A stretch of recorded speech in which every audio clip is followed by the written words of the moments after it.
আসসালামু আলাইকুম, সবাই কেমন আছেন? চলে আসলাম প্রতিদিনের মতো নতুন আরেকটি ডেইলি ব্লগ নিয়ে আপনাদের মাঝে শেয়ার করার জন্য। তো এখানে অনেকগুলো দুধ জড়ো হয়ে গিয়েছিল। আসলে দেখা যায় যে প্রতিদিন খাই, তারপরেও যদি 2 দিনের জন্য বাড়িতে যাওয়া হয় তখন এরকম জমে যায় আর কি। তো দেখুন, আমি কিছু বোতলে রেখেছি আর কিছু পলিথিনেও রেখেছিলাম। পলিথিনে রাখলে সুবিধা হয় কি, যখন আপনি ঝটপট রান্না করবেন, আপনার তাড়াহুড়া, এখনই একটা কিছু বানাতে হবে, তখন কিন্তু আপনি এই পলিথিনটা ছিঁড়ে তারপরে কিন্তু রান্না করতে পারবেন, সাথে সাথে চুলায় দিতে পারবেন। আর বোতলে রাখতে গেলে তো পানি একদম বরফ যখন একদম গলে যাবে তখন রান্না করতে হয়। তো আমি বেশিরভাগ পলিথিনেই রেখে দিই এইভাবে। তো এতগুলো দুধ এখন কি করব, জাল দিয়ে এখন কোনো নাস্তা রান্না করতে হবে, তাছাড়া আর কি করার। তো যাই হোক, এখানে এখন রান্নায় চলে আসি। সবারই বাসায় তো কম বেশি ইফতারের আয়োজন করাই হয়। তো এখানে আমি আজকে ইফতারের আয়োজনের কিছু আইটেমই আপনাদের মাঝে শেয়ার করতেছি। আসলে এটা দেখানোর মতো কিছু নাই, সবাই ইফতারের আয়োজন করেই কম বেশি, সবাই করে। তো যাই হোক, আমি আজকে একটু শেয়ার করতেছি, ভাবছি পরে আর কখনো তেমনভাবে আর শেয়ার করব না আর কি। তো আজকে আমার ভিডিওটি স্কিপ না করে পুরো ভিডিওটি দেখবেন, আশা করি সবার ভালো লাগবে। আর যদি ভালো লাগে, লাইক, কমেন্ট অ্যান্ড শেয়ার করবেন। আর যারা অলরেডি আমার চ্যানেলটিকে সাবস্ক্রাইব করেছেন তাদেরকে অসংখ্য ধন্যবাদ। আর যারা সুন্দর সুন্দর কমেন্টস করেন সেই আপুদেরকে অসংখ্য ধন্যবাদ।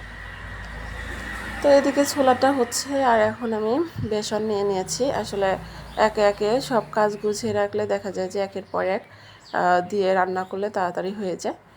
তো আমি কিছুটুকু লবণ, কালো জিরা, হলুদের গুঁড়া আর মরিচের গুঁড়া দিয়ে দিলাম। তো এখন পানি দিয়ে ভালো করে মিক্সচার করে এটা একটু পাতলাও না আবার একদম ঘনও না, একটা ব্যাটার তৈরি করে নেব আর কি।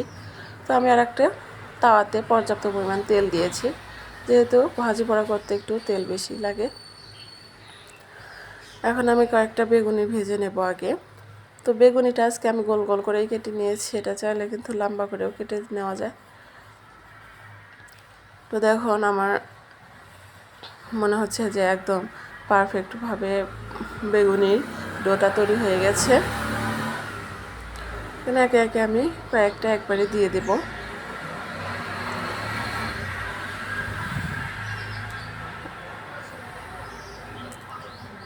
দেখা যায় যে এরকম বড় তাওয়া নিলে অনেকগুলো একসাথে ভাজা যায়, তো ভাজতেও সুবিধা হয়, তাড়াতাড়ি হয়ে যায়।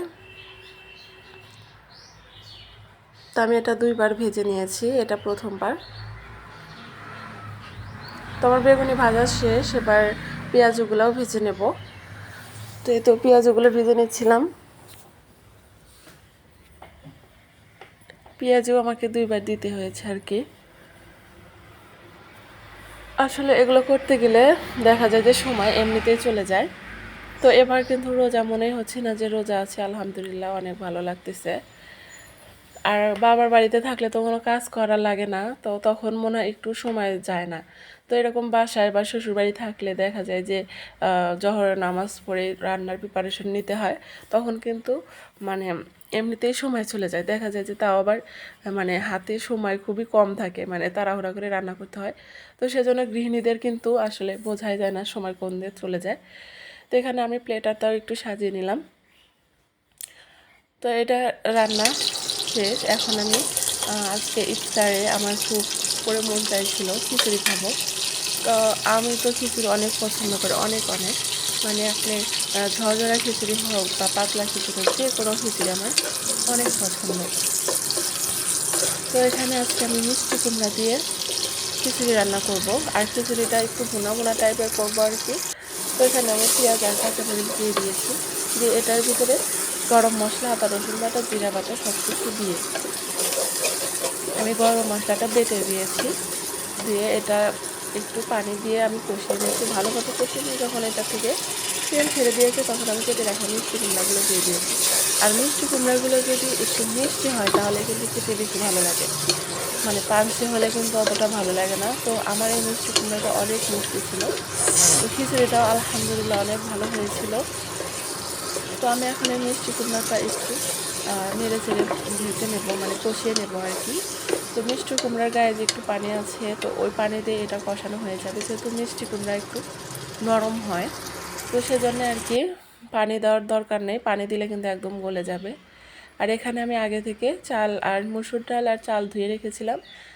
যখন মিষ্টি কুমড়াটা একটু কষানো হয়ে গেছে, তখন আমি এই চালটাও এই মিষ্টি কুমড়ার ভিতরে দিয়ে 4-5 মিনিটের মতো একটু ভেজে নিচ্ছিলাম আর কি।